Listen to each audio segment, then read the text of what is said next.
Bonjour. Merci à l'équipe TEDx de me permettre de participer avec ce format vidéo.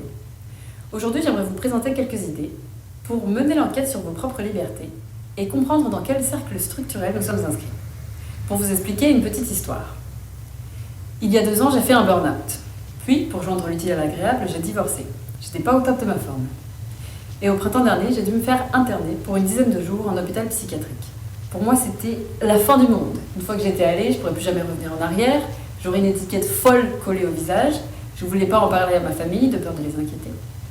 En fait, c'était une semaine quasi normale. J'ai retrouvé des notes écrites lors de mon séjour, dont la conclusion était « Somme toute, je recommande ce Airbnb. Cadre plaisant, personnel agréable, très propre, même si on s'ennuie un peu. » Et le psy m'a dit « Il faudrait peut-être quand même en parler à votre famille. » Je l'ai fait et ils ont très bien réagi. C'est un exemple parfait de ce dont je veux vous parler. J'étais coincée dans un cercle structurel, celui de l'image de la santé mentale, qui guidait mes actions et que je perpétuais. J'avais emmagasiné tellement de stéréotypes sur les maladies mentales, les thérapies, l'hospitalisation, que je mettais des obstacles à ma propre guérison. Et j'ai pu m'en libérer en partie en me confrontant au réel. Je ne dis pas que la maladie mentale c'est fun, mais j'ai compris que l'internement était une hospitalisation comme une autre. J'aurais aussi bien pu me faire opérer du genou. J'étais malade, j'avais besoin de soins, c'est tout. Maintenant, si on fait un pas en arrière, toutes nos décisions, nos réactions sont pétries de facteurs d'influence qui peuvent nous empêcher de prendre des décisions en toute connaissance de cause et qu'on peut perpétuer. Au cours des dernières années, j'ai été confrontée à beaucoup de concepts qui sont assez éloignés de mon cursus initial d'ingénieur. La sociocratie, l'intersectionnalité, l'épistémologie par exemple. Et tous ces concepts ont 3 points communs. 1.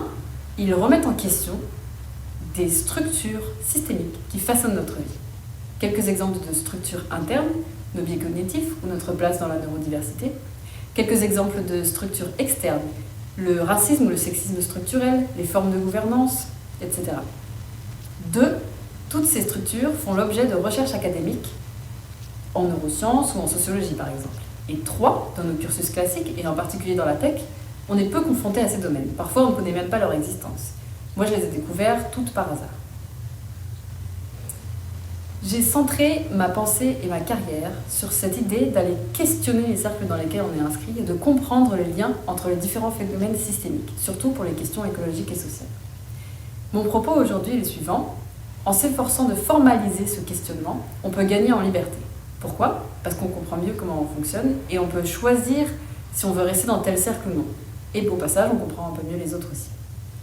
Pendant le talk, j'aimerais présenter des techniques pour enquêter sur ces libertés et ces cercles.